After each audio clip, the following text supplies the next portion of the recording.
Minister, this is not the first, the second or perhaps the third time that we've stood here speaking to you and requesting you to take action on this particular fodder crisis. Minister, we have a national fodder crisis which has escalated day by day, causing untold stress and strain on farmers, not alone them but their families and the entire rural communities right across the country. Minister, I have to say you have sat on your hands on this issue with your head in the sand, because as you well know, Deputy Charlie McConalogue, Deputy Cahill, myself and many others around this House have repeatedly requested that you act on the issue.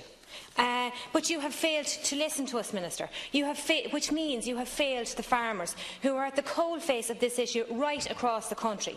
Minister, you could have acknowledged this was a growing crisis months ago. You could have advised farmers to rationalise their fodder. You could have prepared a contingency plan and introduced the meal voucher scheme for farmers affected. You could have put extra resources in place to ensure the outstanding 2017 glass and sheep welfare payments were made available to alleviate the financial pressure for the farmers, but you didn't. The one scheme designed to alleviate the problem was the government's transport subsidy scheme, which has been a complete failure with 16 applications to date. Minister, farmers need swift action, and by action I mean practical measures put in place, such as funding and financial assistance in the meal voucher scheme.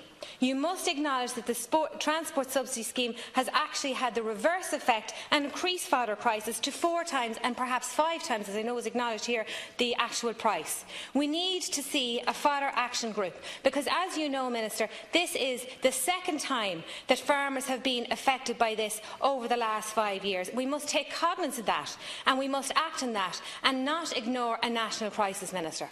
Thank you, Deputy Minister. Now, Deputy Minister.